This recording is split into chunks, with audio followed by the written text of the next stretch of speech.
And greetings, Kerbal Killers. Welcome back for another episode of Go Away. For another episode of Beginner's Guide to Customising KSP. This is the series where I show the complete beginners how to modify KSP, how to duplicate parts, how to delete parts, and what we're going to be covering today is the KSP log file in basic format. I covered it last night with the intermediates group and we were at it for almost 2 hours because I threw them in at the deep end pretty much. Then I ended up having 2 hours on top of that after I got hosted by somebody, in which I then imported a jet engine out of Keythane. It was always good fun, and we were flying it around, testing it for a bit. So if you want to see that, feel free to go ahead and watch a 4-hour live stream. The recording of, I should say. So we're going to crack on tonight. We're looking at the log file. Where is it, what is it, and what does it do? First of all, where is it? It's in your root KSP directory, and it's that thing there, ksp.log. In all likelihood, unless you've opened .log files before, it will not be associated with anything. You can associate it with WordPad, like we're doing with the config files. However, WordPad has a general tendency to wrap long lines around to the beginning, so it can be a little bit confusing. So I recommend using Notepad. I personally use Notepad++. It's a free download, but that has more advanced features on. So for the time being, we're going to go ahead and open it up with just standard Notepad. So what is it? It's a log file. KSP itself, as it's starting up and as it's running, creates entries within this file, basically indicating what it's doing. So at any one point when you change from the Space Center view to the VAB, it creates a load of logs indicating a scene change. When you launch a vessel, it gets logged. When you switch vessels, it gets logged, so on and so forth. So quite a few errors and bugs and whatnot can be found within this log file. So let's take a look. First of all, KSP and its version. Simply enough, 0.90. That's what everyone goes by. You can pretty much ignore that. That's basically for the developers themselves. OS, that's your operating system. That's what you're running on your PC. That's what processor you have. How much RAM you have available. That's your graphics card. That's what it's using to render, to basically create the images on your screen. And that one you can pretty much ignore because that's in-depth internal stuff within KSP. So logs started, that basically tells you when you last started KSP, which in this case it was last started last Wednesday, which was pretty much when we were doing a live stream. So we're looking at the log file from the last time we ran KSP, beginners KSP, and we shouldn't have too many errors. So you've got things like this saying that it's loading various things, and it's path. So you've got loading on audio, loading textures, so on and so forth.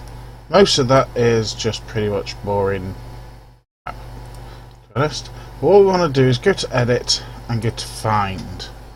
What we're searching for is open square brackets ERR.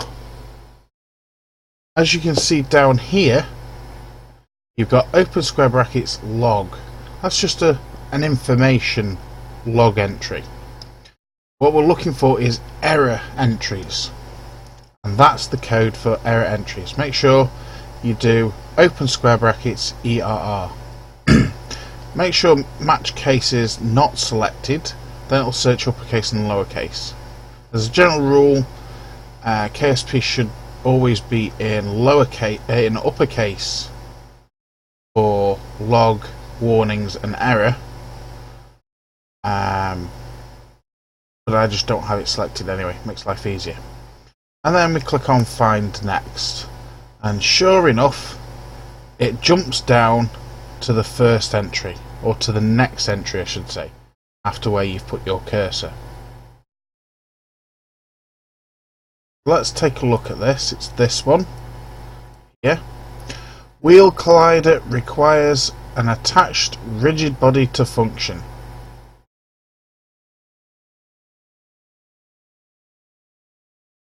Wait a minute, I hear you ask. This is pretty much stock KSP. Yep. This particular error has come up since 22, I think. Basically it's to do with the wheels, basically saying the wheel has to attach to something before it'll work, which is really not an error.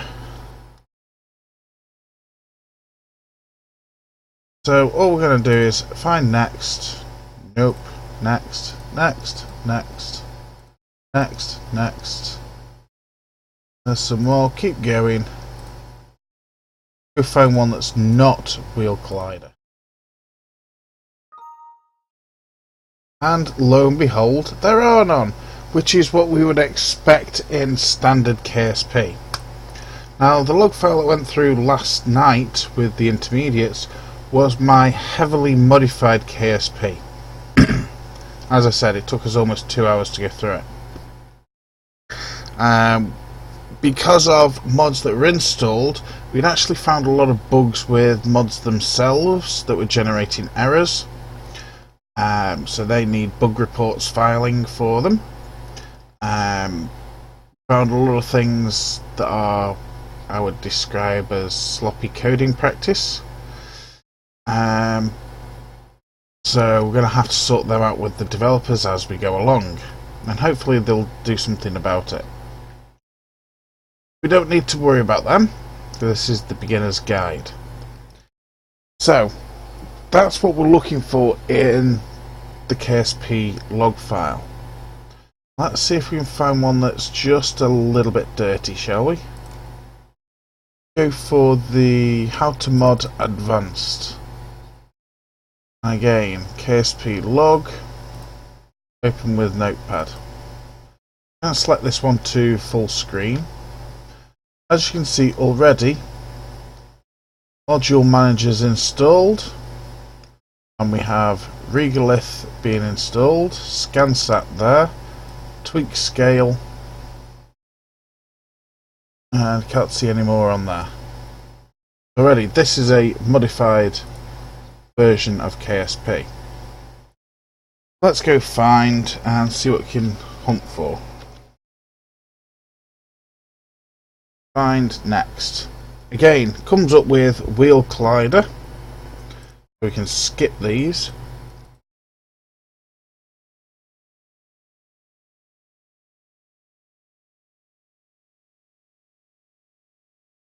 Yep, keep going. There we go.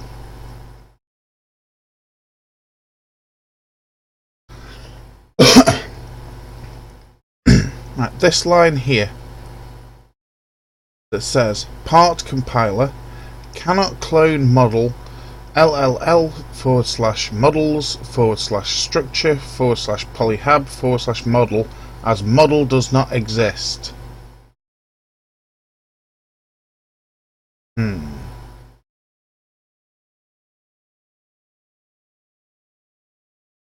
Now that I know of quite simply, that is a config error. So I'm going to show you how to deal with it. Now, I don't expect you guys to be installing tons and tons of mods and then going through and trying to fix them all. Not quite just yet. But gonna show you that it's not quite so alien to you, that you've seen it before, and sort of build up a bit of confidence. So maybe you'll go and have a look at things and go and investigate on your own and not be quite so afraid of breaking KSP. Which is always a good thing. So, in this particular one we have, move that over to there, and we need to go to our temporary parts directory, which is that one, and temp parts again. You can tell this is one of mine because it's in temp parts. And it is Universal ScanSat Scanner. This one. I'm going to open that. And according to this, it's the polyhab model. Here's that. So basically, it cannot find that model. It could be because we don't have Lackluster Labs installed. So let's go and see if we can find it. So go back in here, go back to the root of the KSP directory. Lackluster Labs, I can tell by the directory, if it doesn't start with parts, then it's in game data. So we look in game data and straight away we don't have the Lackluster Labs directory. So how are we going to solve this error? Now this is a part that I have dragged over basically as a cheaty part so that I can test certain settings. So I'm going to quite happily go and grab that model, pull it into KSP and basically be done with it. Just bear with me while I drink the rest of my coffee.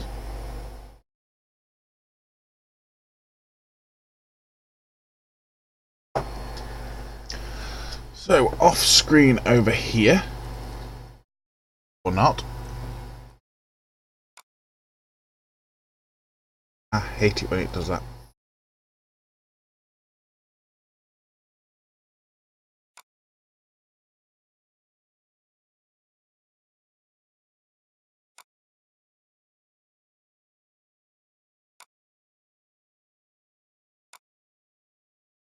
Right, that is our modded KSP game data folder. As you can see, very busy folder. A lot of stuff in there. So, if we have a look in here, it says LLL model structural polyhab model. Take a look. LLL. So I hit models. There's the models directory. You have a look in it. Structural. There's the structural directory. There's polyhab. And there's the polyhab directory. And it says it's model. There is model.mu. There's also a TGA file that's in there. That is a image file, so it's probably going to be a texture. So I recommend grabbing them both. So under Windows, Linux users will know what to do. We're just going to select the lot of them, right click and go copy. Now we're in the wrong game directory here, and so we need to get rid of that. We need to go back to this one, which is, well, how to mod advanced, because we'll look at the config for the advanced. What we want to do, we could just install the Lackluster Labs mod. However, that slows down KSP, and while we're testing we don't want anything unnecessary to slow down KSP. So we're not going to do that just yet. What we're going to do is we're going to make a folder, and we're going to call it LLL, all in capitals. And then we're going to go into that folder. Now the next one it says is models with the capital M. So we're going to make a folder, and we're going to call it models. And then we're going to go into it. The next one it says is polyhab with a capital P and a capital H. Again, new folder, polyhab. And then we're going to go into it. And then we're going to paste the two files that we've just copied over into there. Just paste is just right click, paste in blank area. So basically what we've done is we've copied that model from another install, or you can copy it from the Lackluster Labs mod download, and then we've created that directory structure to satisfy this model dependency. So that should now be job done. So let's go ahead and save that. And yes, we will be starting up the advanced KSP, just so I can show you that it's now installed. Let's go back to the log file, see if there's anything interesting. Now one thing that you will notice here, that is a warning. Now it already says part resource definition list already contains definition for rock. Now I know pretty much what that's about. That's more for intermediates and advanced, so we're not going to cover that. It's basically to do with the resources within KSP. It's just a warning, don't need to worry about it. So let's go find next. That's the same one. And next again. And that's the only one, which is absolutely wonderful. So if you have a look, the name of it is Universal ScanSat Scanner. So let's go and see if that solves the problem. I'm going to go into How to Mod Advanced, and we're going to start it up.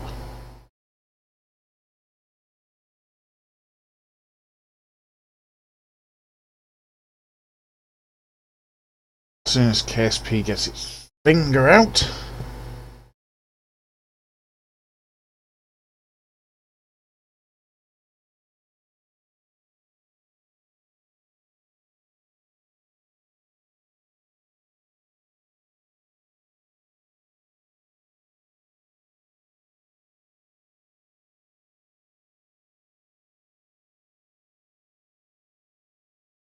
Adding more boosters.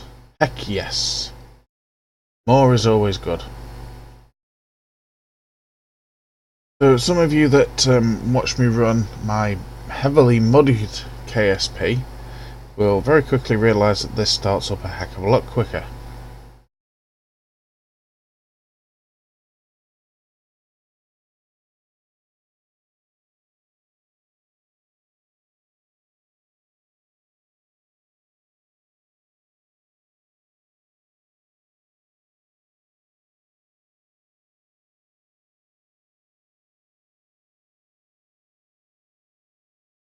And the module manager reports 167 patches applied. That's just config patches, and you only need to worry about that if you're using mods, which in this case, because it's the advanced how to mod for KSP, we are using mods. Now first thing we need to do is to go back and check the log file with me.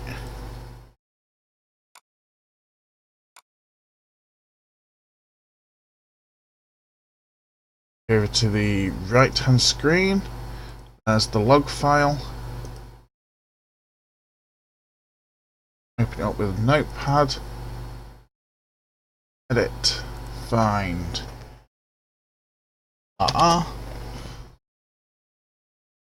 Next, we know about the wheel colliders.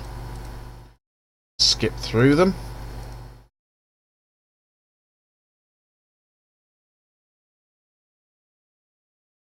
Oh, it still says there's a problem here. Why would that be?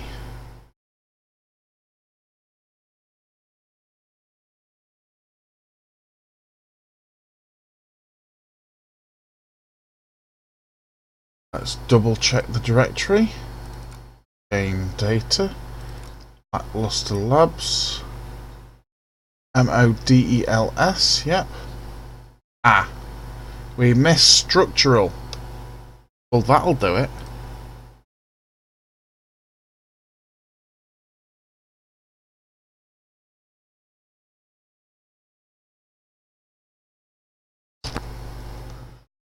Okay, go and create that. And then we'll move polyhab into structural. The KSP configs are literal. And in some cases they can be case sensitive. Especially if you're running Linux. If you're running Linux, it is very, very, very, very case sensitive. As in, almost to the point where it's never not case sensitive.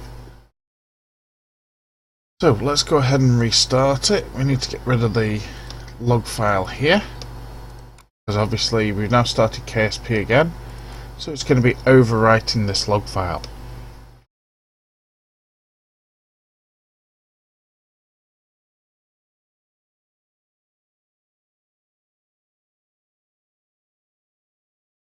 Actually, you know what, I can probably leave that up like that.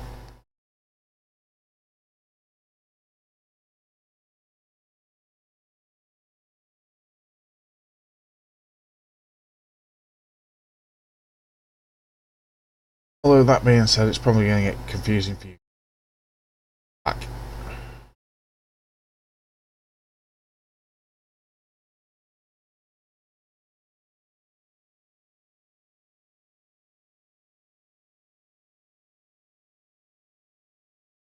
A lot of the part testing to do with KSP is literally this. Jump into KSP, you see how a modded part works, you make changes to the config, you restart KSP, and then you decide, no, I don't like the way that works. You go back to the config, change it, and then you restart KSP again. Which, if your KSP takes 5 minutes to start, it gets really annoying. So let's go back and look at log file, and let's just double check it. Open it up with Notepad, edit, find, open square brackets, ERR, find next. That's the wheel colliders. We can ignore them.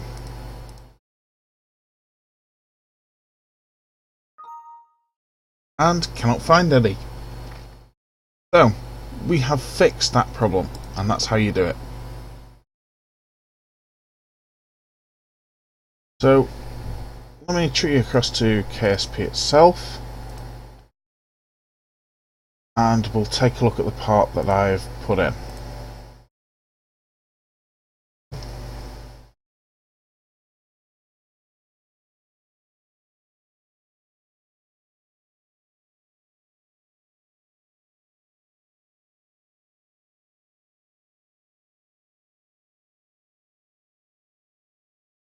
Right, so this particular part is under science, I think. There we go. It's the Omni Radar Mark II. Basically, it's got a transmitter built in for remote TAC, and then it's got various ScanSat modules. Oops. Okay, stop it. various ScanSat modules. So, hey presto, that now works, and it looks a bit like that. And yep, we just quite happily get something like that. Hey presto.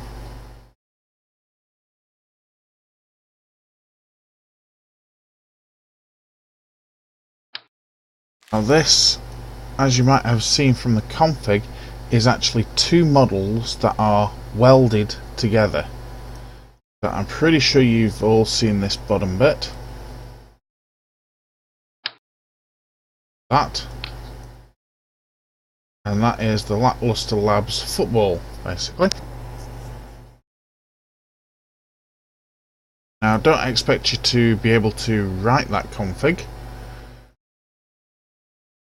but just basically showing you that something like that is indeed possible.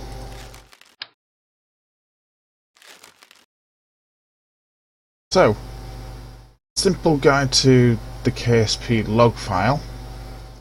There are loads and loads and loads of different combinations of errors, but if you create or duplicate your own part, then really you shouldn't get an error.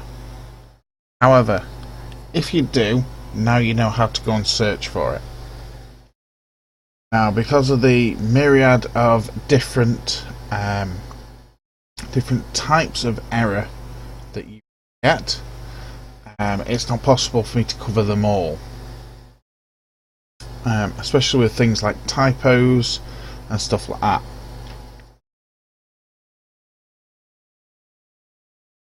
So what you can do is you can always drop me an email. Make sure you copy and paste the exact line, sort of say 3 lines above and 3 lines below the error message, and send that to me on a message, and I'll either reply back on a message and tell you how to do it, or I will put it in one of these live streams for you and basically walk you through it step by step. So that way, any error that you come across, you can tell me about, and I can tell everybody else how to fix the error.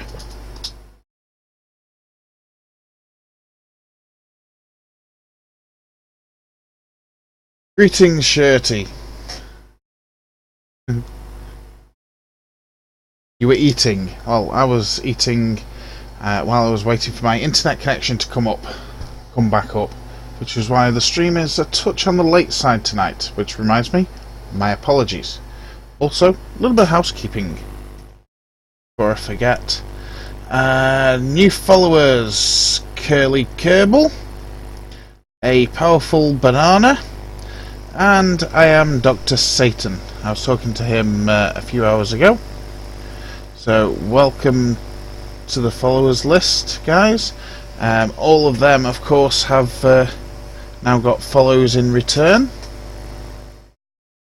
I am Dr. Satan, and I was already following anyway.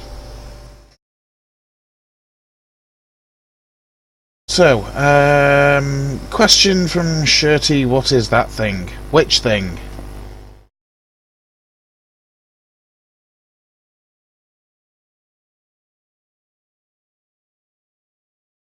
You mean the football on a stand that I was showing?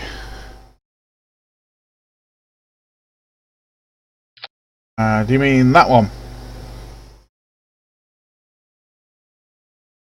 Yeah, gotta wait for chat to catch up.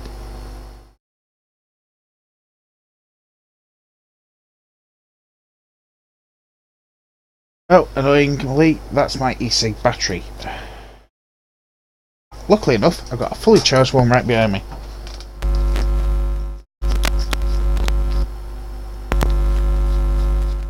So I'll go ahead and swap the batteries over.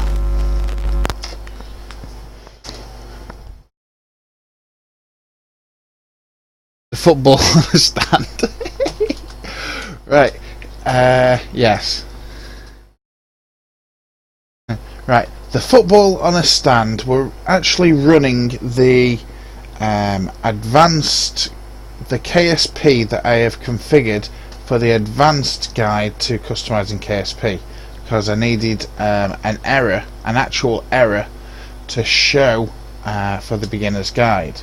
So I opened up the error log for that, and I found one solitary error, which was actually an issue on my part. It wasn't a typo, I just forgot to include a model when I created one of the temporary parts on Thursday of last week.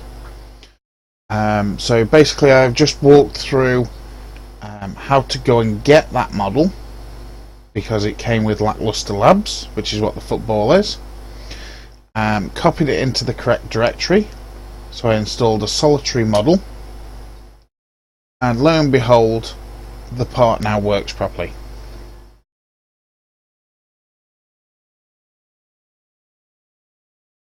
You have a lot of mods, and that's not in any of my game. It's from Lackluster Labs. I can't remember what its original name was off the top of my head. It's oh yes, I do. It's the Omni Radar. I have, however, modified it to work with as a ScanSat scanner. Basically, it's a cheaty part for very quickly scanning planets. Basically, because while we're testing the regolith configs tomorrow night, what we don't want to do is spend hours scanning a planet only to then find out that we've got a config error somewhere. So we've created a couple of parts, that one and that one, to do all the ScanSat stuff for us. So tomorrow night we're going to be building a rocket, we're going to be sending it up, and we're going to be scanning Kerbin, Mun and Mimbus in one go. So we actually get to play the game tomorrow night, which will be exciting. So now, just because Shirty's here and has obviously asked the question, hopefully he'll be in chat tomorrow night. Hint hint, prod prod.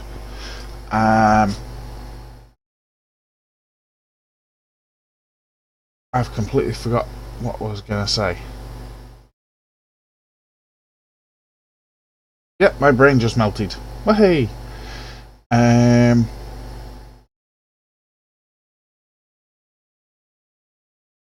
So, yeah, completely forgot my train of thought then. That's embarrassing. Nope, it's gone. Okay, so we fixed that part. Wonderful. What else can we do? Well, we're going to come out of the advanced KSP.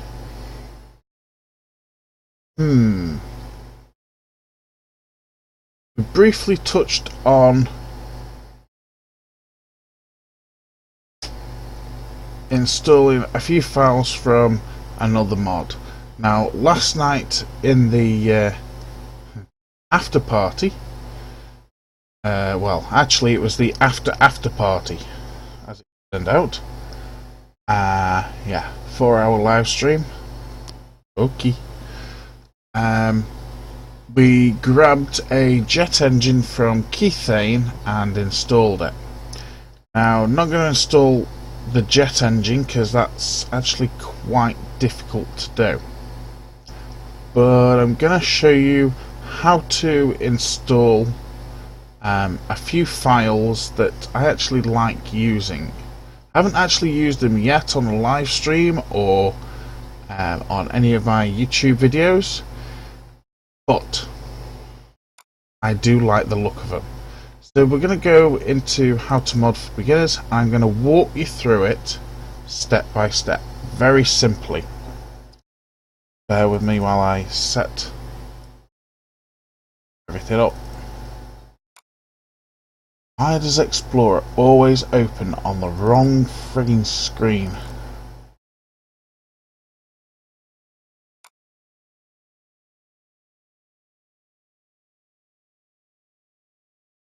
Right, this is our mods directory for KSP 0.9. We're going to be looking at the hex trusses. I love these things. So I'm going to show you how to install this particular mod. Pretty much all the other mods are exactly the same, but this one, I kind of like the parts. Well, there's parts I like from several other mods, but this one's kind of cool. I think people really should know about this one. Off the top of my head, I can't remember who it is that does hex truss, so just give it a search. I believe there's a readme here. Wonder if it say.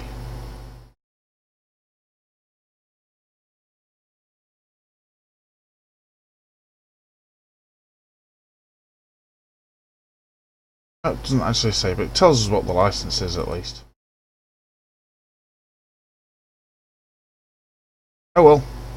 So, inside... Well, let's start right from the beginning, shall we?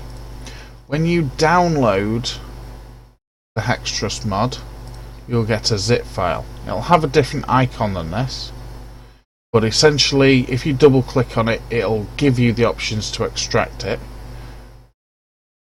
which will then give you the directory. So go into the directory, and in this particular case you'll find a text file and a folder called game data. Strangely enough, that game data matches up with this game data. If you go in here, you'll find a directory called SPD, and within that contains the mod itself. So in order to install these mods, just go into the mod's own game data and copy all the files that are in here, pretty much like that. Select them all, go to copy, and go over to your how to mod for beginners window.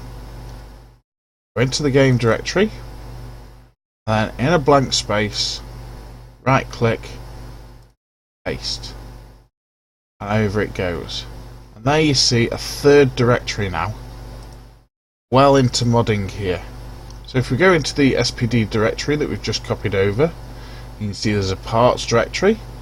Starting to sound familiar? Yep. And then there's a directory called hex truss, and in here it's a bit of a jumble, but you can see hex truss adapter large CFG, and there's an MU, which is the model, another CFG model, CFG model. So configs models, configs models, config models, texture there, texture there. Yeah, quite a few textures in there.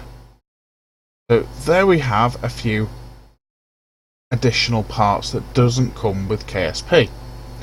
Shall we go and take a look at it? Heck yes.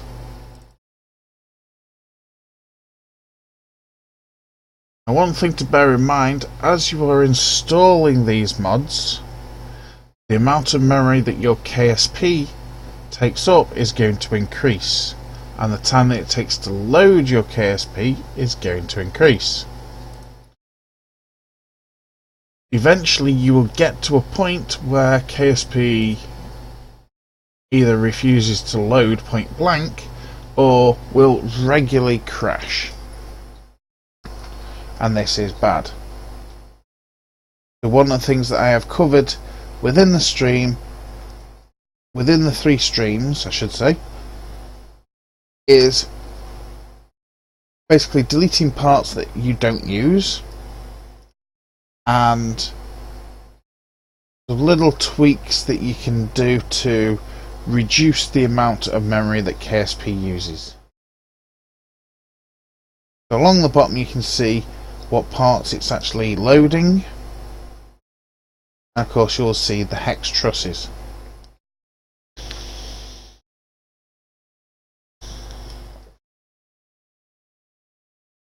So this is the beginner's KSP.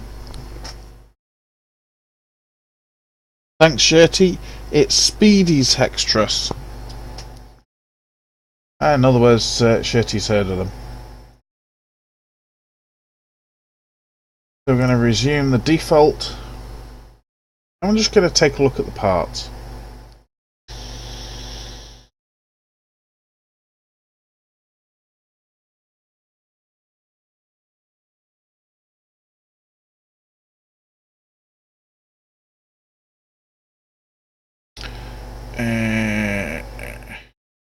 Structural. There they are. So we've got the hex truss medium. Let's put something on here for comparison for size wise. Yep. There. We've got adapters. So we go from hex truss to circular. So if I did that, you can see it links up quite nicely. Hang on. Got a small one, so it's half that. Then we've got hex truss small with mounting plates, so you can chuck stuff on the side. We have an ultra hub. Can we use that? Yes, we can. I will show you how to in a minute. And I've got the ultra hub on its side, which I'm guessing is for planes, maybe? Quite sure. We've got the long one there. Again, it's twice the length of the medium. We've got the long truss, which you can't actually see properly.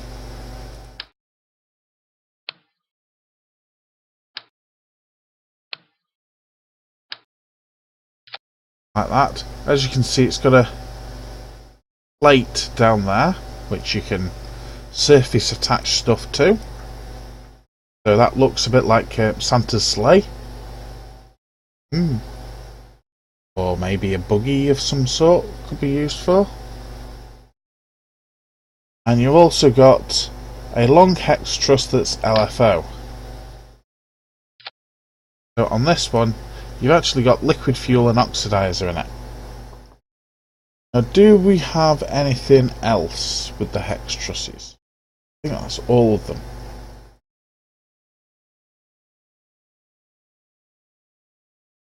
Oh, there we go. We've got a hex truss docking port. So you can actually dock hex trusses together without having to do anything funky to get circular docking ports.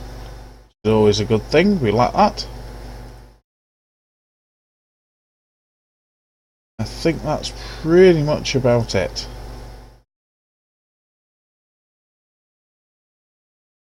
Oh, there we go.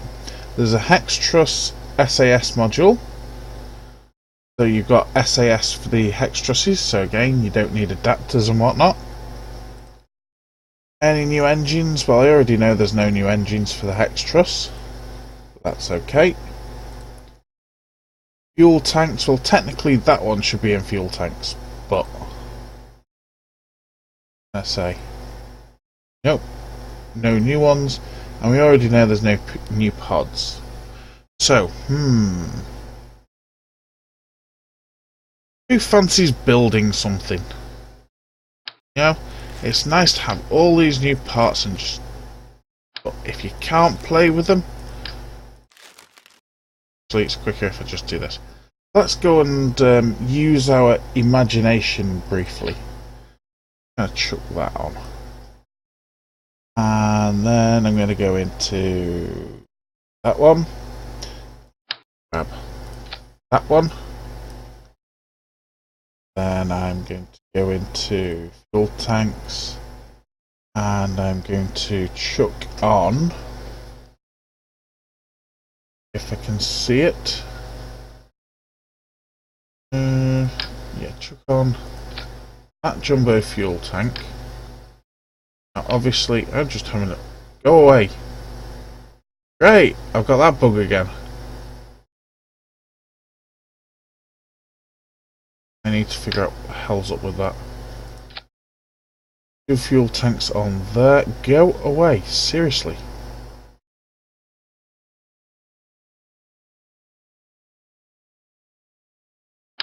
Chuck a mainsail on.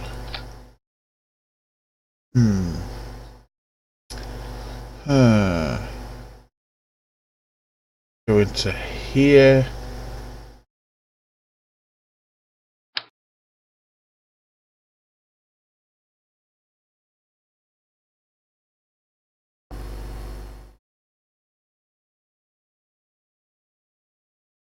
That's possible, Shirty.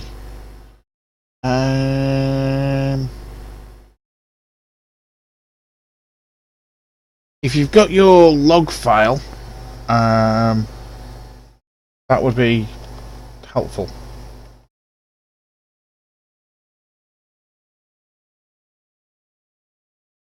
Oh, now that's annoying.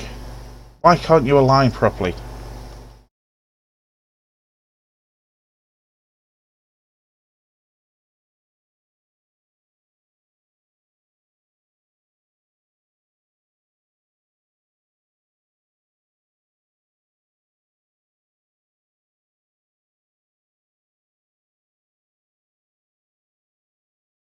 Stop it.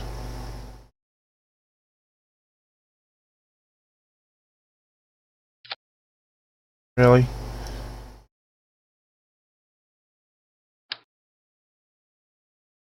That would be why.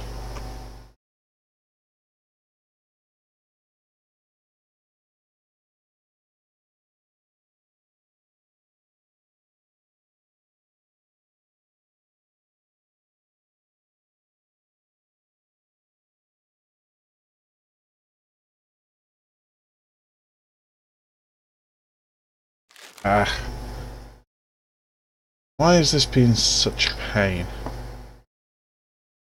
Really? Oh, I know why. Oh, okay. That might be a bug report to Speedy.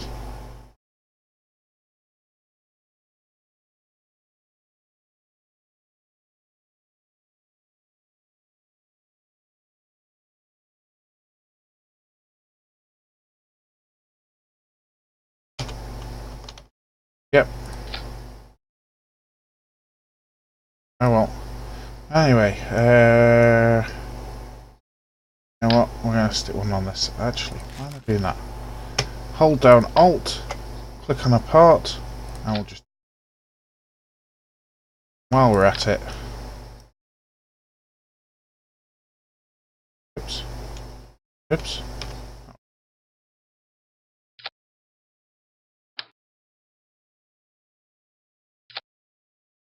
There we go. And... we want...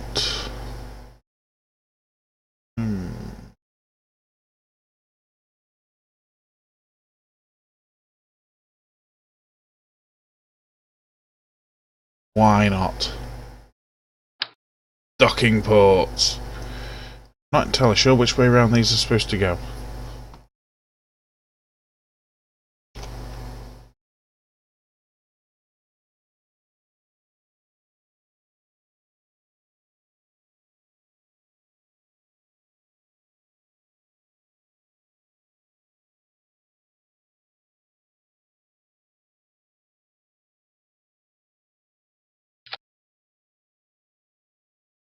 Not even on straight? No, of course.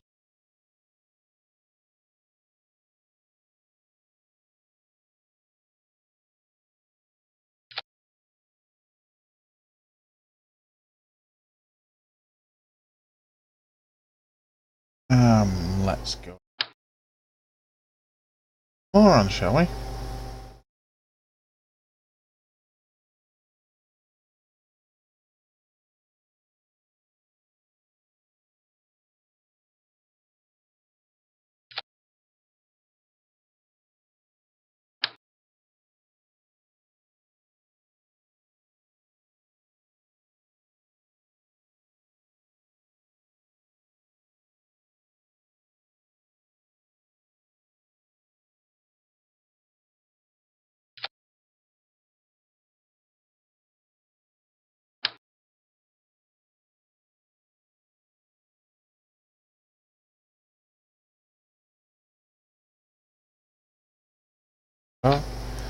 And hey presto. Now what could this possibly be looking like? You didn't keep the log. Okay. That's a shame.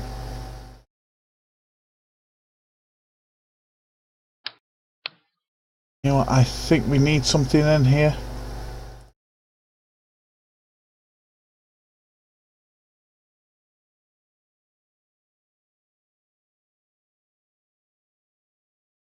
Oh, it's under here, that's why. Nope, don't want any of them. That one.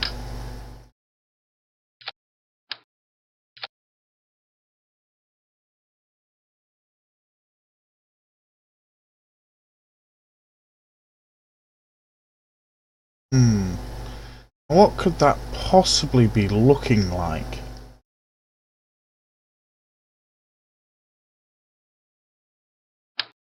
One.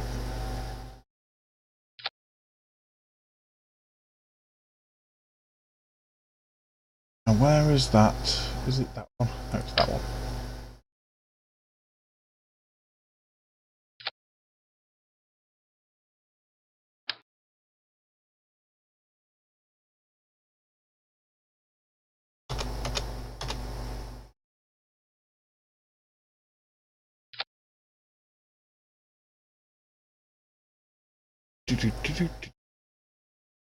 This is most likely going to be way overpowered.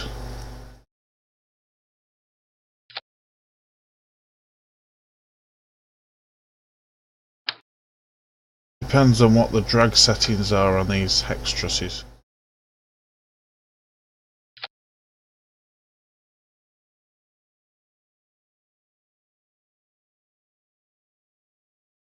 And I'm going to want,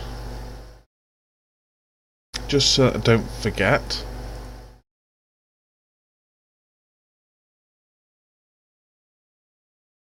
one of the things I always love to do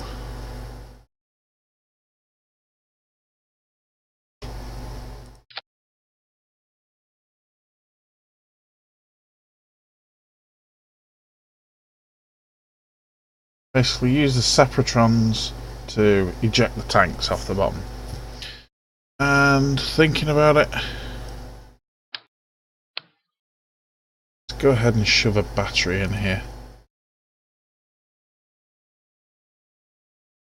You know, because you can't have a station battery.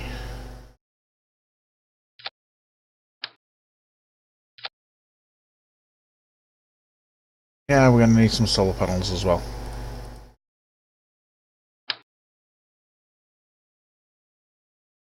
Okay, just do that. And let's go ahead and put a small circular docking port on top.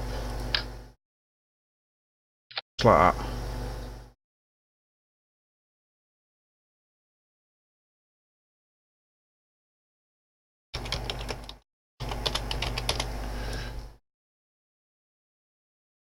Call it simple station. Will this get to orbit? Not got a clue. Post your bets in chat. Why the hell not? Now, throw caution to the wind and let's just go for it.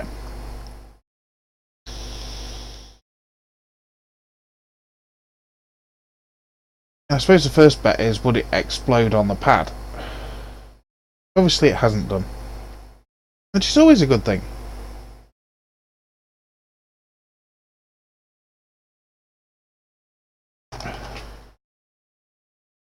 Now, yes, I know what you're thinking. I have no RCS. So what? Let's go to space. That's going up like a rocket.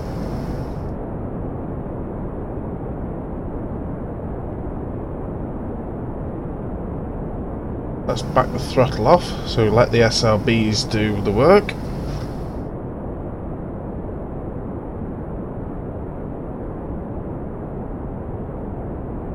I'm sending up Bill, Jeb and Bob. Of course we are.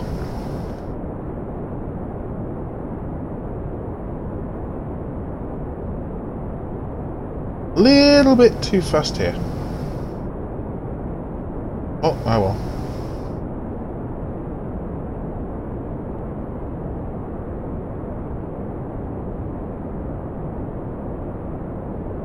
I think we're pretty much at terminal velocity. Or should I say max Q?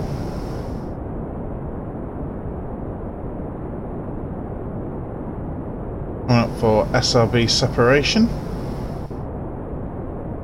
And start our... Oh dear. Well, that's never what we wanted.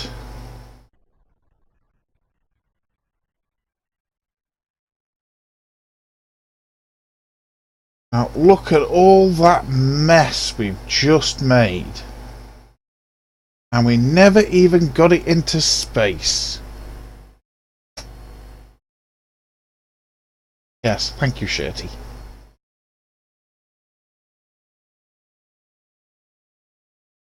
Oh, now that's so unfair.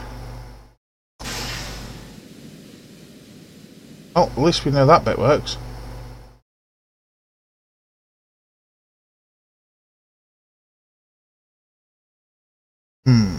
Well, I'm pretty sure I've just doomed these 3 Kerbals to oblivion.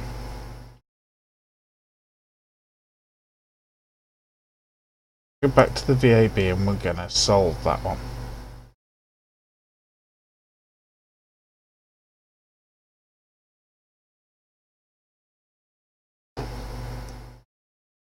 One very simple way of solving that problem. More boosters.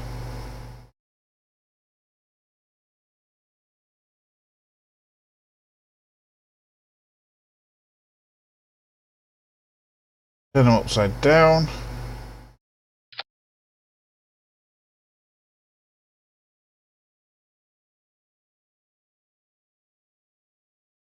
Stick it in that stage there.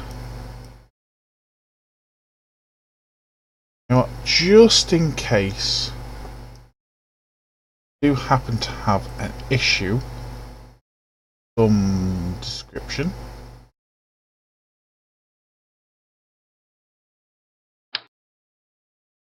Won't turn it into 8 times.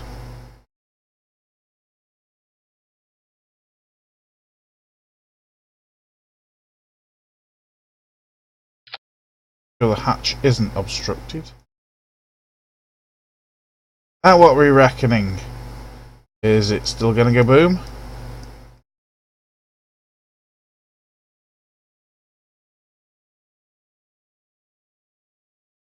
Now, considering its mass, should I put a reaction wheel on? Yes, I think I'm going to put a reaction wheel. I'm not going to use a hex truss reaction wheel, because at this point I don't want the reaction wheel with this unit. I'm going to let the pod's reaction wheels do the job. Save, launch.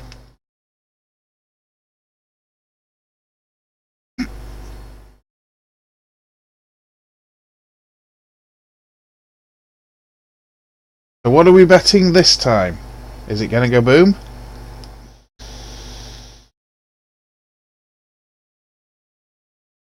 Still stands upright on the pad. So let's go.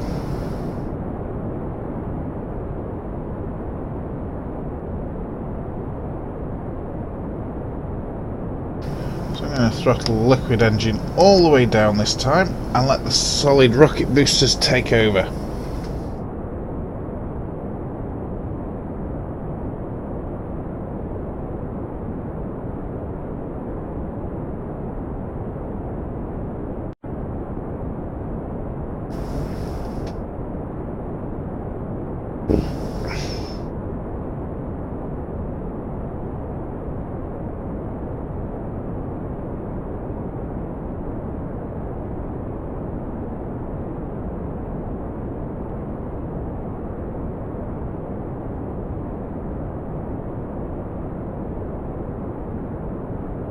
coming up for SRB SEP.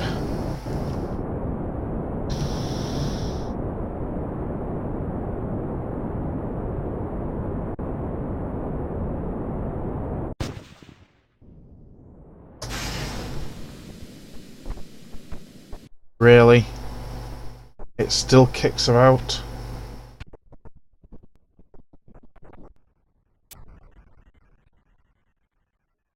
You can tell I don't use solid rocket boosters.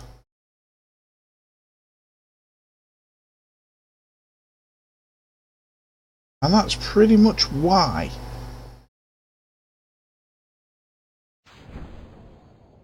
Oops. Oh well.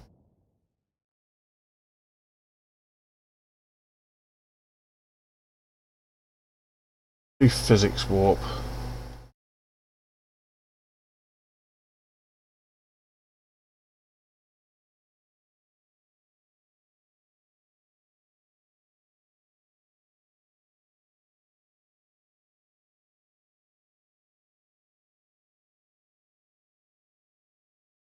Altitude of these set to open up at 500. Okay. Interesting. Why are they not falling? Because I'm not within physics distance, I think. Either that or they just haven't unloaded. Weird. That might be a KSP bug. Might need to go and investigate that.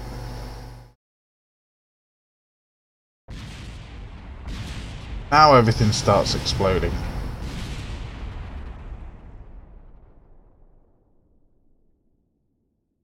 And the parachutes have opened, and 10.3 meters per second.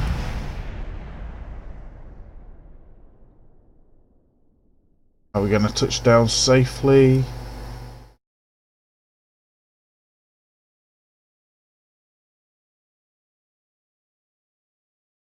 Nine. Oh well, we destroyed a little bit. Okay, we need to go and correct that with the SRBs.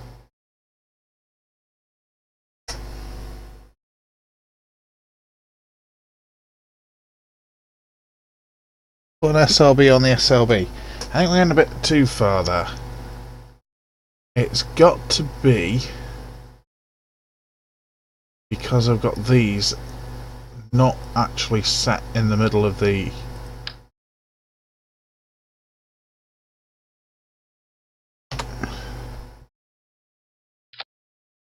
thing there. I think that's what caused.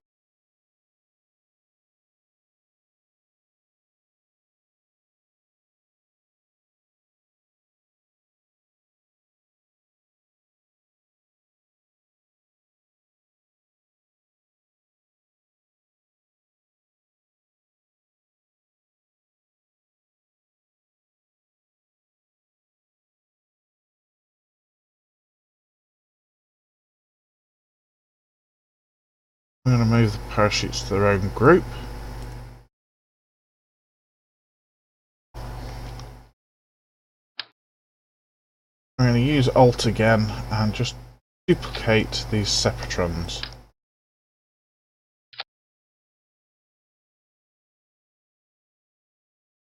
Make them 3 times. And then, normally what I do, might actually be the cause here. Where are we?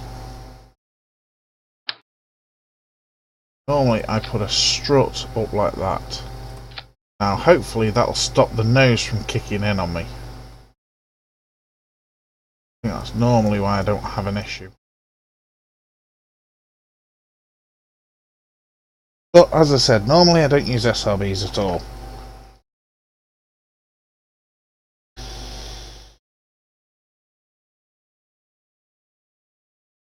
Go on then, place your bets.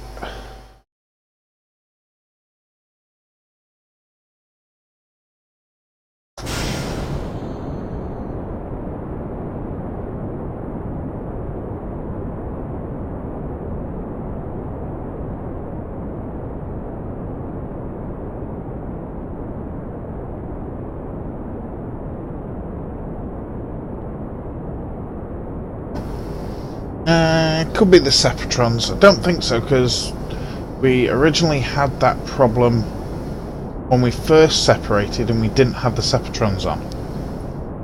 So it could be.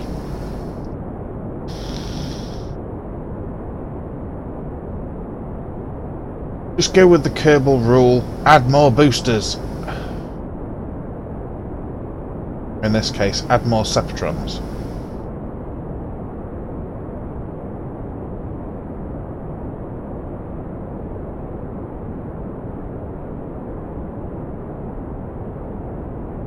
So, coming up for SLB SEP. Throttling up. And we'll get the same issue. With all that debris. Okay, you know what? I hate using it.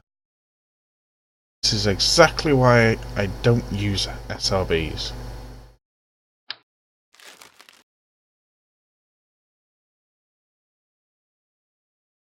Oh, that's engines. Tanks.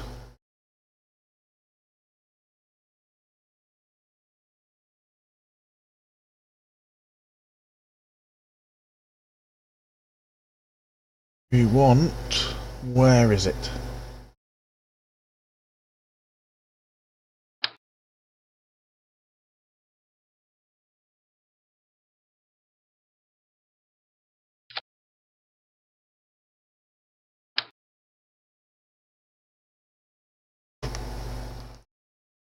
Hold down Alt to disable surface attach.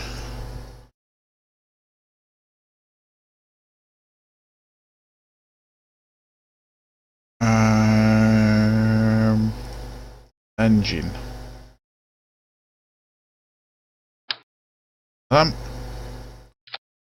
8.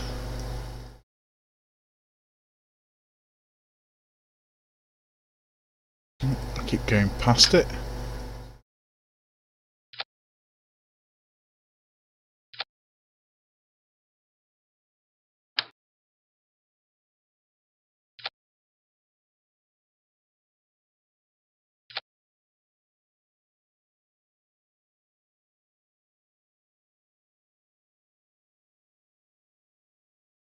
That should do it.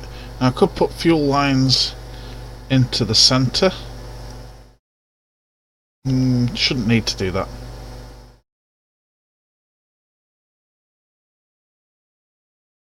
Just needs a little bit more delta V, I think.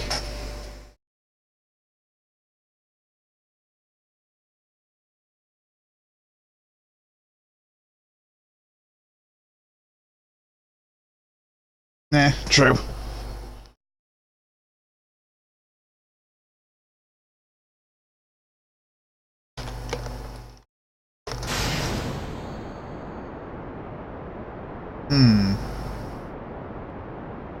I think we're somewhat heavy.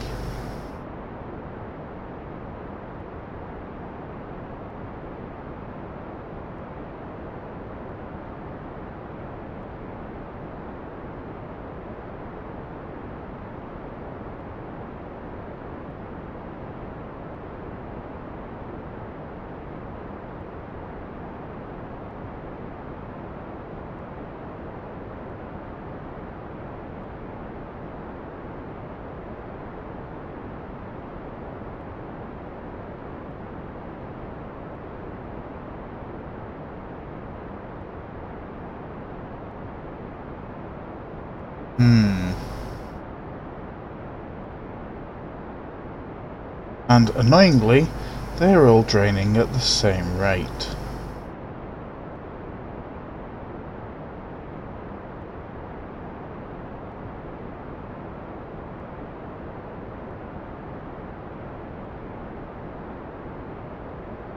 The SRBs are nice and powerful. SLB equals bad engine.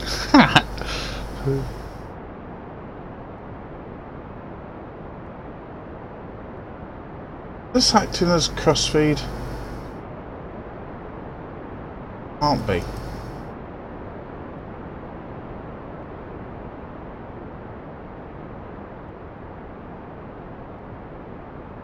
Ah, hang on. I just realised. Oh, me stupid. Me really, really stupid. Might help if I activated the main engine.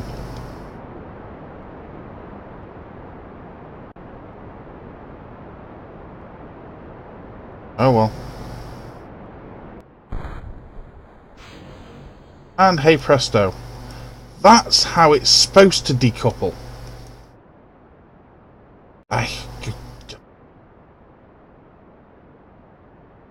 Go ahead and do our gravity turn.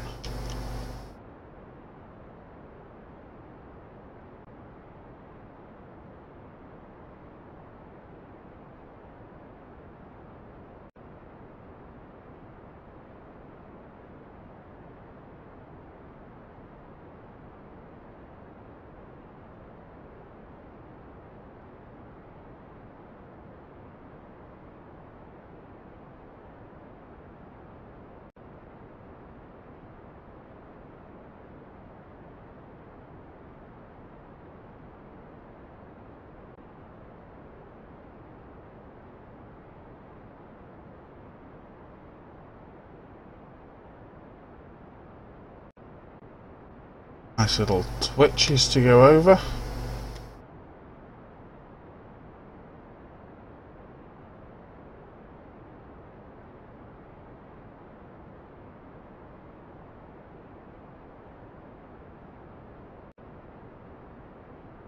Again, don't forget, doing this manually, no Mac jab.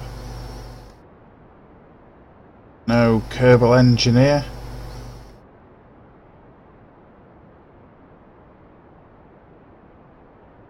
Other mods to assist.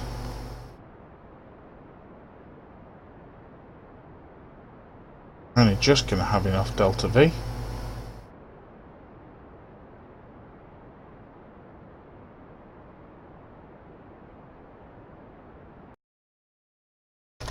See what that looks like. Oops, overcooked that one. Oh. Make it a nice round 250.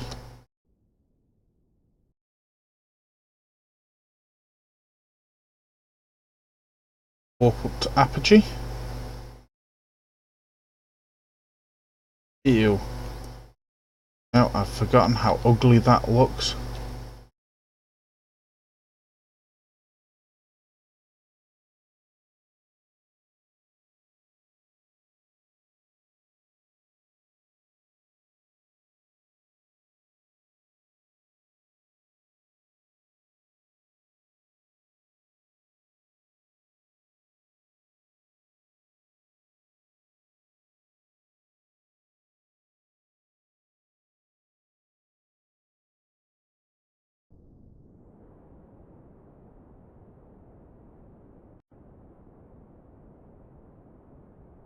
Looking for the perigee. Ah.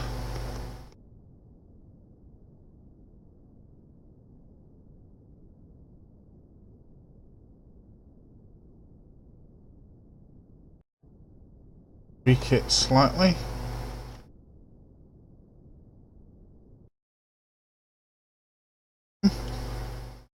Not too bad. And we've got fuel to spare. You know what I love to do at this point? Say goodbye to the tanks. Bye! Bye! Don't come back. Don't want to see you again. Please feel free to deorbit and burn up in the atmosphere. Bye! Yeah, I suppose I should check that. Come here. Oh well. Not quite enough Delta V in the opposite direction. Whatever.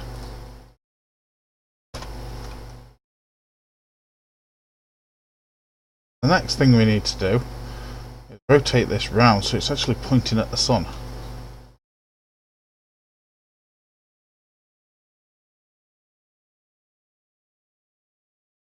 Now, considering we're well into the after party here, we're just going to have a bit of fun.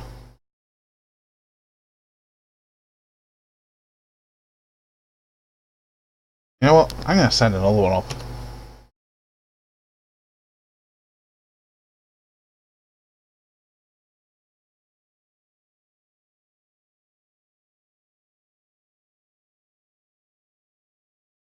Now that being said, I'm going to have an issue sending another one up.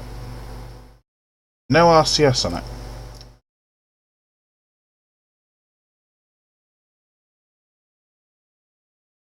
First thing I need to correct. That. Then we need some RCS.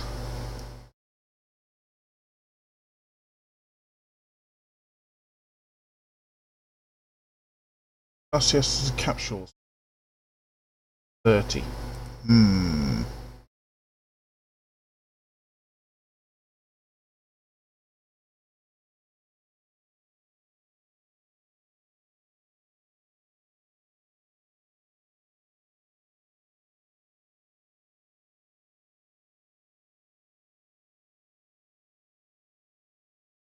Kinda gotta do this by eye.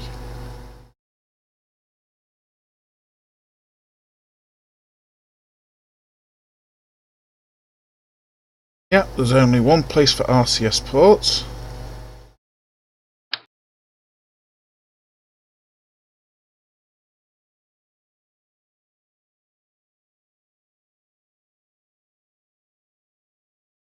Right there. And annoyingly... Hey. Stop that. No.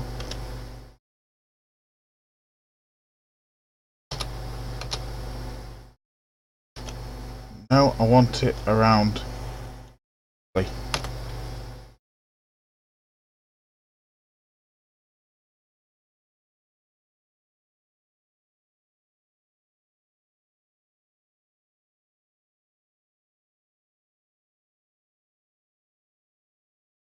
Symmetry radial.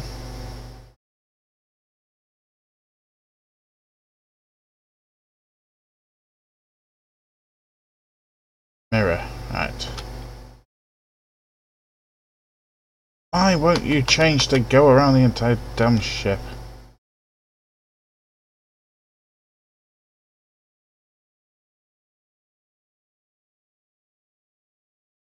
Around parent part.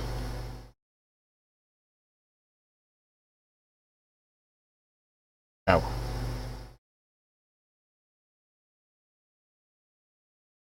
Really? You're gonna make me do this manually?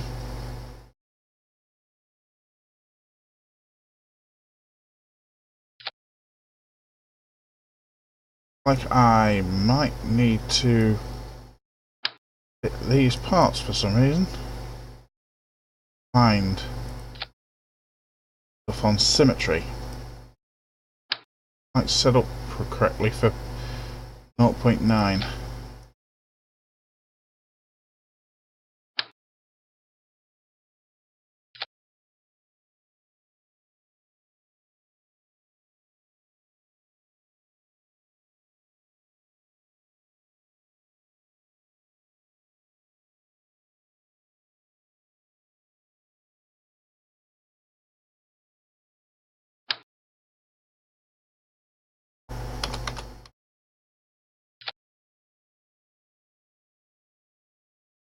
So, now we want some RCS tanks.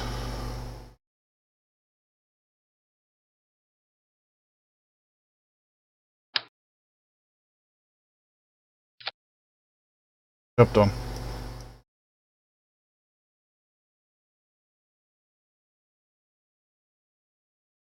Anything I'm missing? Don't think so. I've got plenty of rotation, plenty of lateral.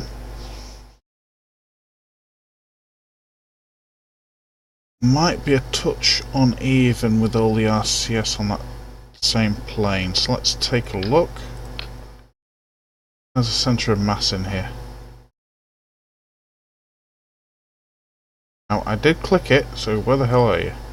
There you go. Oh, I wasn't far off in my estimates. Just need to pick it up a touch.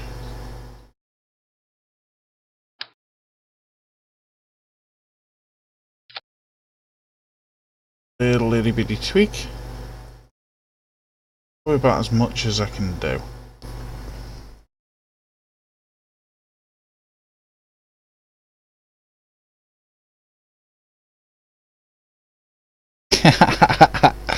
uh, 65-ton monster crane. Ouch, that's gonna create a big debris field.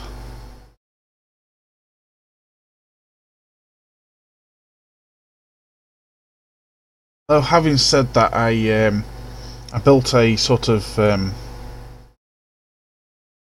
Atlantis style design. Tried to land that on the mud and really got it wrong.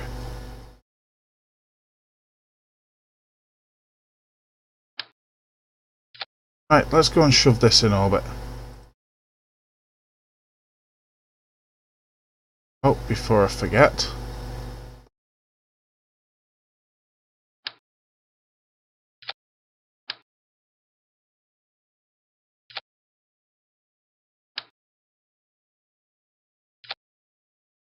Oh, I'm set to 4 times symmetry. Okay.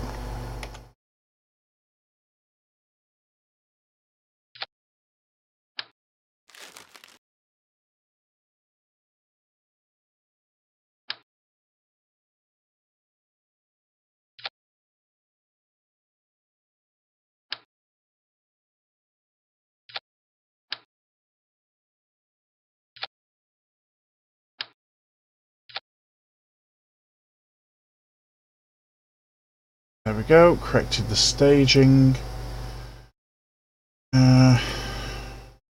Don't think I need to compensate for the extra weight.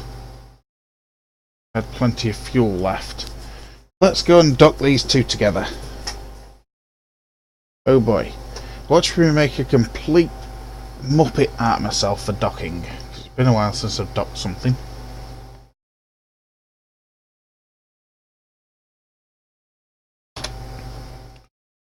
So, select this, set as target.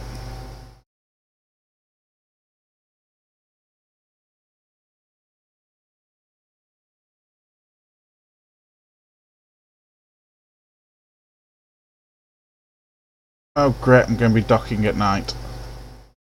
And I didn't put any lights on.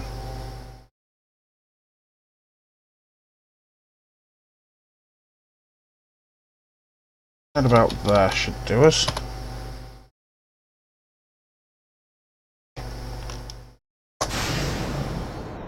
Let's go gummy bears.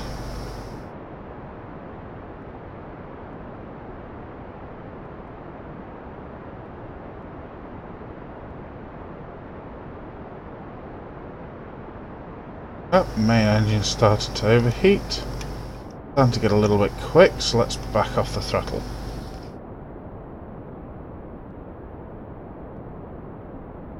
Can you revert that save game, Shirty?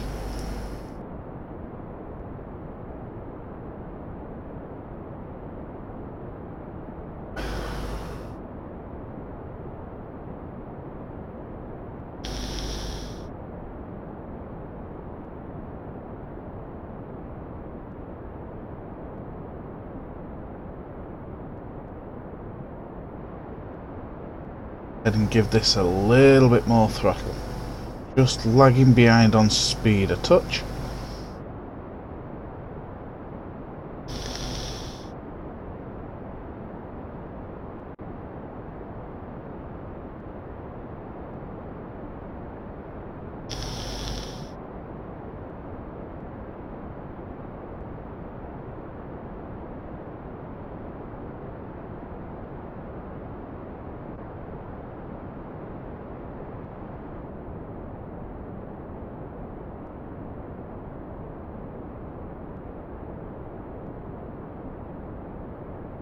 Go ahead and creep over.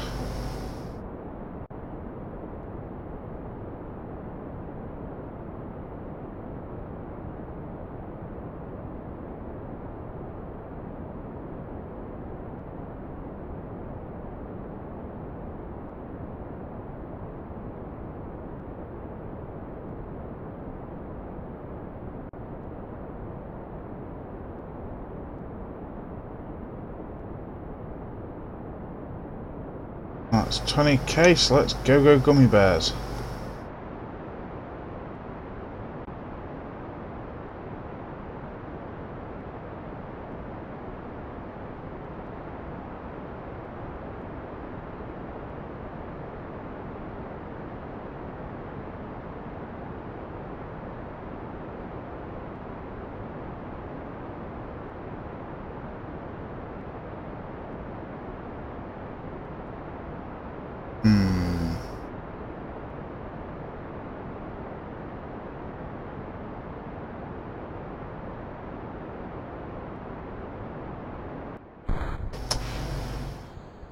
There we go, that's better.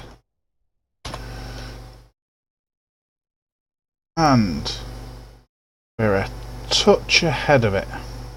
And by me, going up and open up the throttle.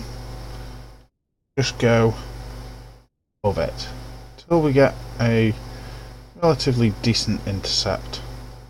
Probably over here somewhere.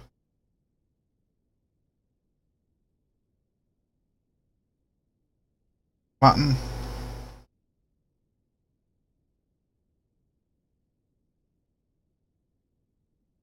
$30k, 20, 12. Oh. Up. Oh, my planes aren't aligned.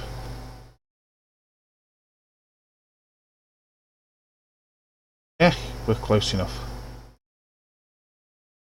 Let's do the time warp again. It's just a jump to the left and a step to the right. Hands on your hips. Bring your knees in tight.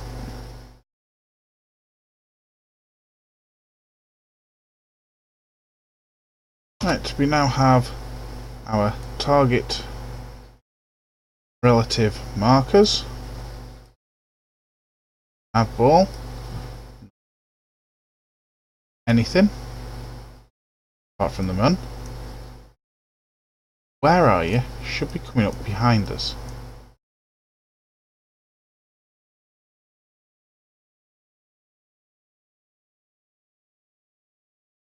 Really? There you are. Let's go ahead and point retrograde to the target. And kill our relative velocity before it gets too far away. We're also going to be pointing in a manner that we ran out of fuel. Okay, let's go and hope we can use RCS here.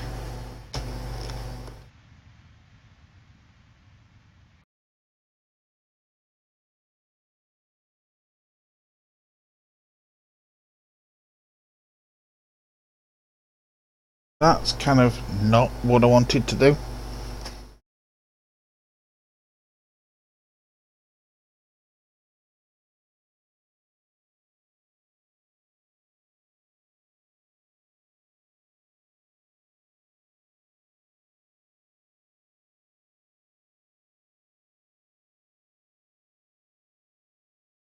That sounds cool. I think you're using cable attachment system for your crane, as well as probably infernal robotics.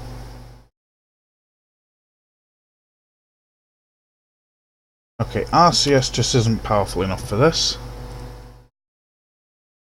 Let's revert back to vehicle assembly, and we need a bit more fuel.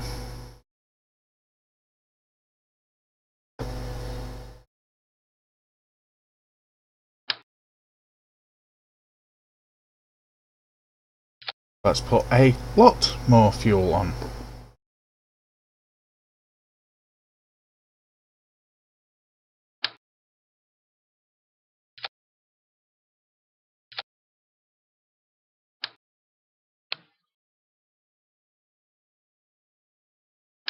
Actually, thinking about it, I will now shove fuel lines from these boosters.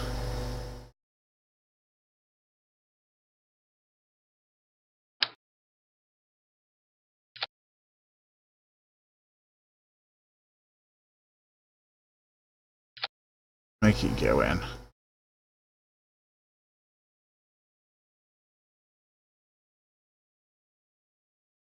Shouldn't need to throttle that back on ascent. That'll give me a little bit more fuel.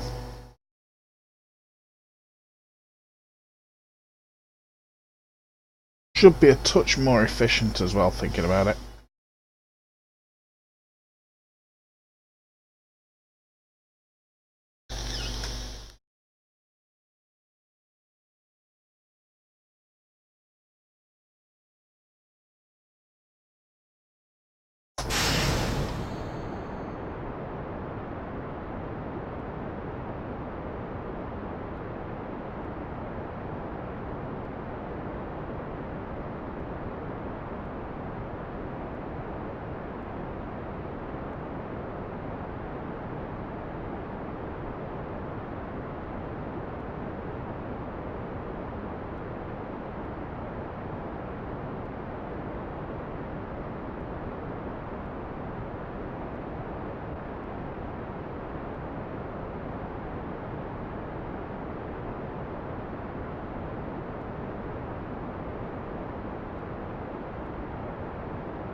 Perhaps we do need to throttle back a touch. Yeah, well.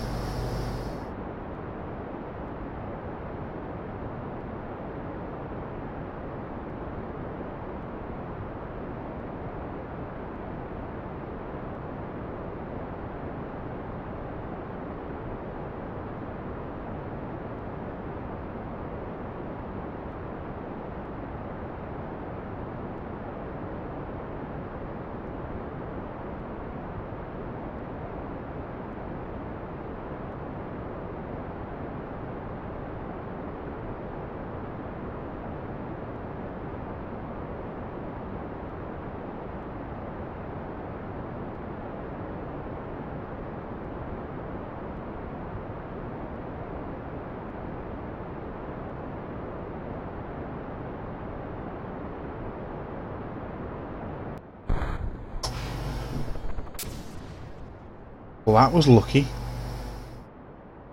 Almost had a repeat performance.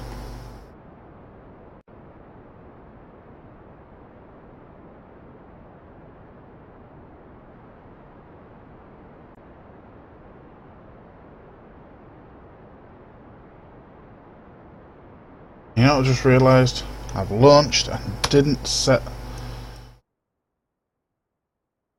station as target. Means I'm going to have to do a low orbit so that I catch up to it. Oh well, here's a different way of docking.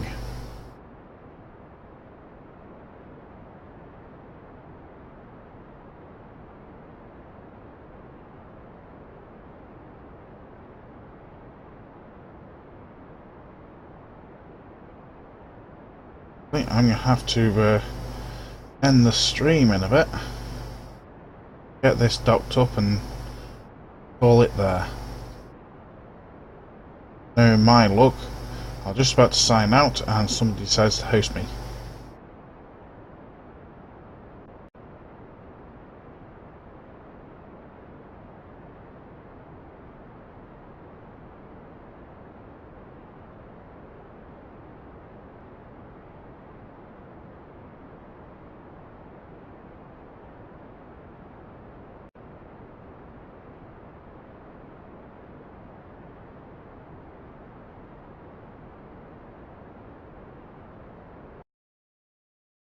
Oh, we've got plenty of fuel this time. Right, so we've got an apogee of 117.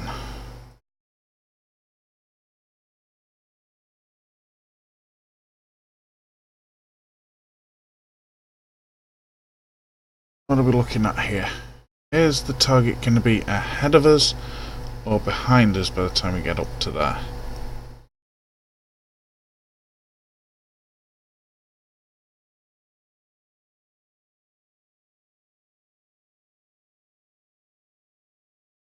Still going to be quite a bit ahead of us.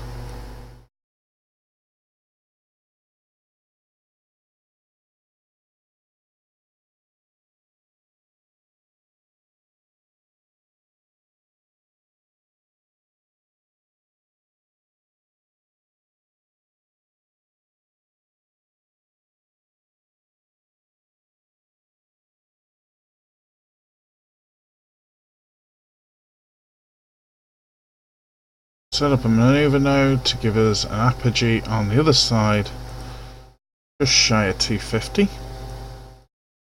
Should start catching it at every orbit.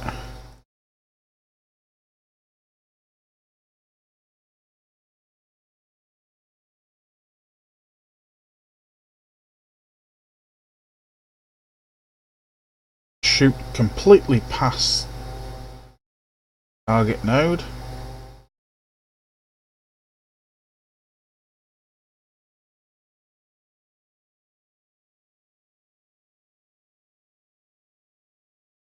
Let's use time warp to prevent that again. According to this, it says the estimated burn is going to be 11 seconds. So let's go ahead and burn at about 5. I'll make it 6.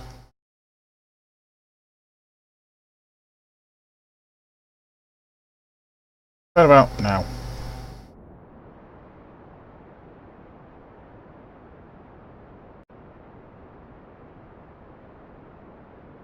And throttling down. More. A bit more. Again. And let's go ahead and wait for it.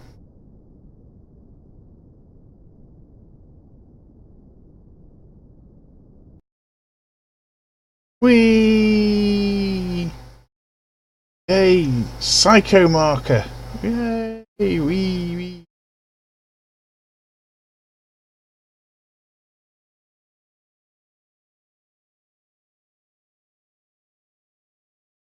So, now we're going to do a time warp. Because it's just a jump to the left.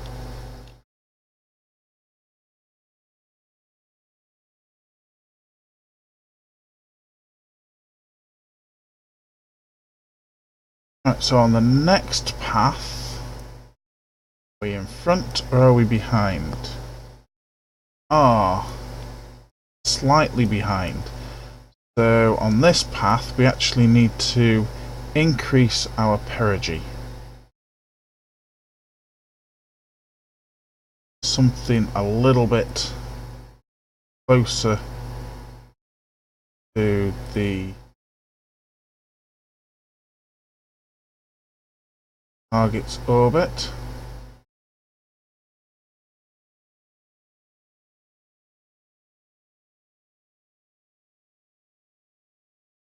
Playing with the maneuver node is getting some interesting intercepts here.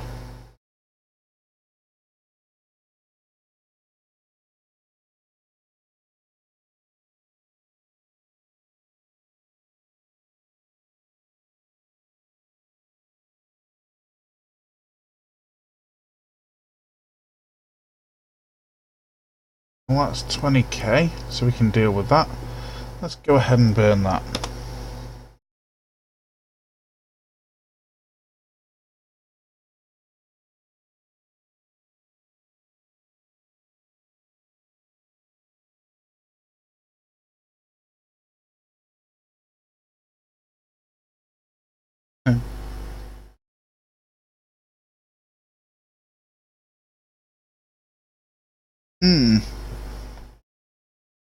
Well, I've noticed that a couple of times myself, Shirty.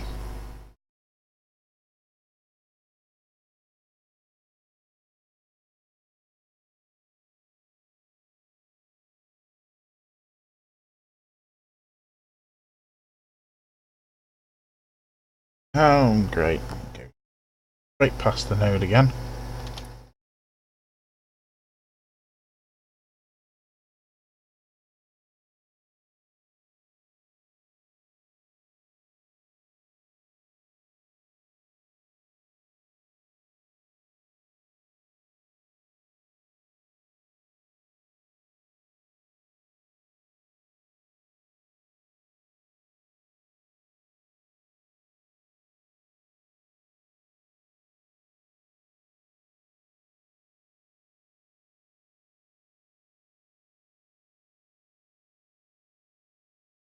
Going to this, the burn time is 1 second.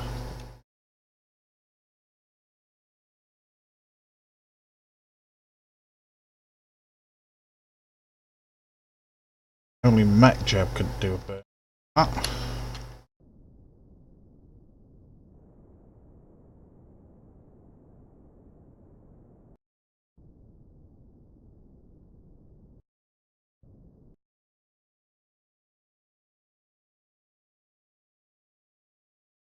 Hey presto, we have a intercept of 20.4 kilometers. Wonderful.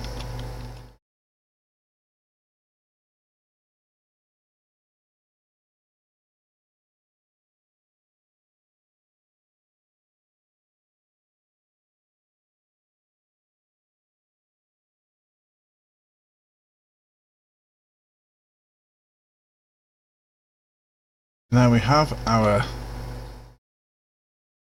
ball changing to target mode, so we just need to find the target. Last time proved to be difficult. There it is. It's 20.4.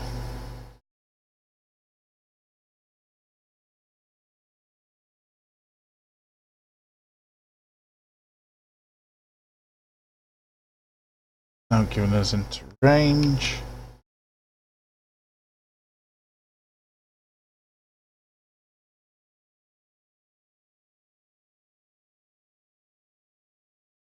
Let's go ahead and swing round. So we're now pointing retrograde relative to the target.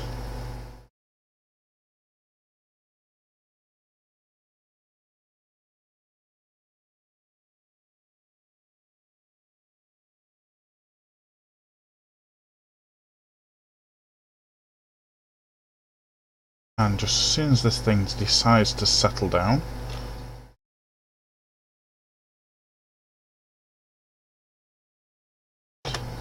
let's go and kill our relative speed.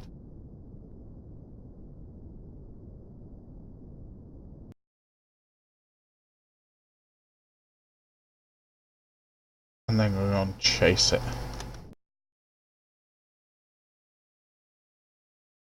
Now we want to point at the target.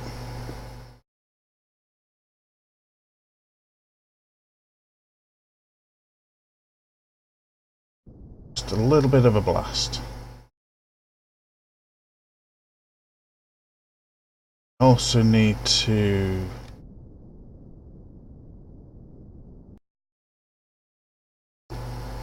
dampen that motion off to the right. Go ahead and close at 10 meters per second. Okay. And as you can see, our actual prograde marker is not quite aiming at the target. I'm going to go to and then we're going to aim target actual path. And as you can see there, it pulls it in nicely.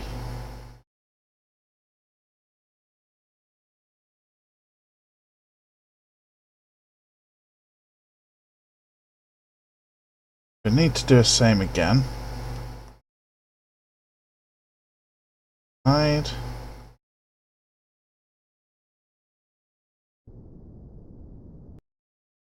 And hey presto. Keep an eye on our resources.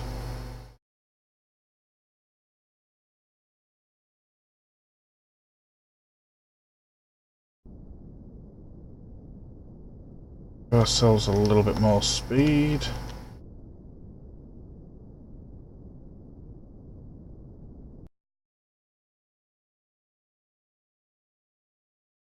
Little bit of time warping. Obviously we're watching our target and our actual prograde path, and where necessary we'll just come out of time. We're just going to make a few adjustments manually back to where it should be.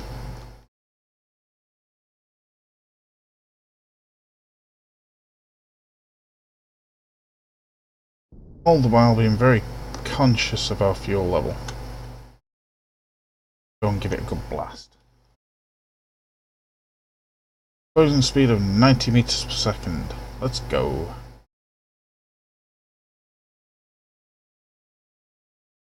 We were drifting again, which is actually a good thing when you're doing this sort of speed. So once again, I'm going to point retrograde relative to the target.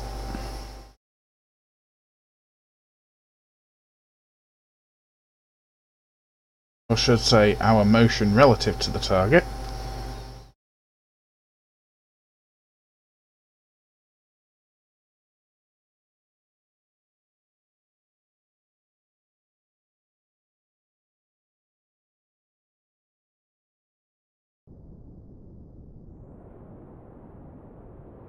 And then we're going to kill our relatives.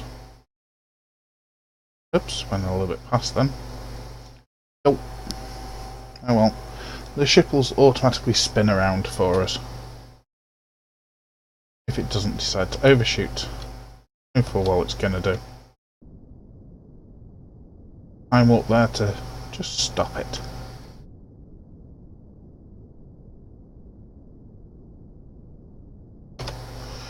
So that's most of it. Point at the target. So we're now down to 2.6 kilometers.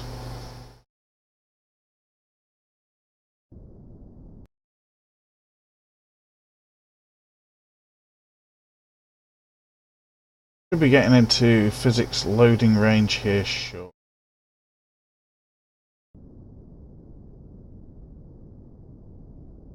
Close at about 30 meters per second. Should do us.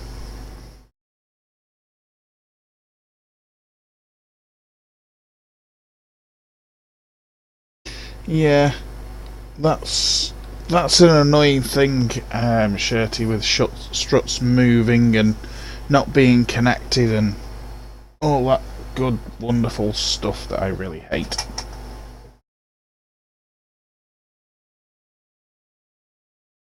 Oh, definitely within physics distance now.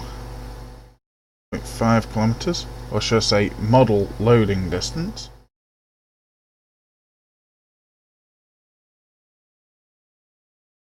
We're gonna go ahead and, when it decides to do something, point retrograde in relative to the target, because we're at 800 meters and closing at 28 meters per second.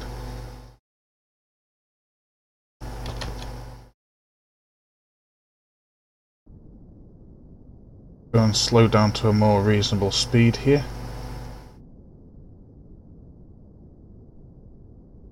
200 meters.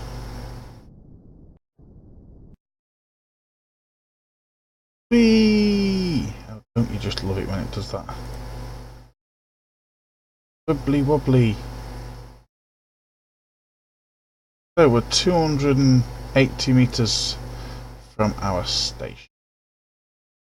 Well, I need to get rid of that great big tank. Select orbit, point prograde, and we're going to reject the tank, assuming the station is not between us and the ejection angle of the tank, which luckily enough it isn't. Stop that.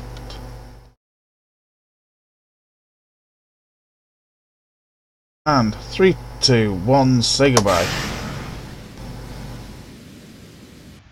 Bye bye. Right, RCS. Need to switch to surface mode.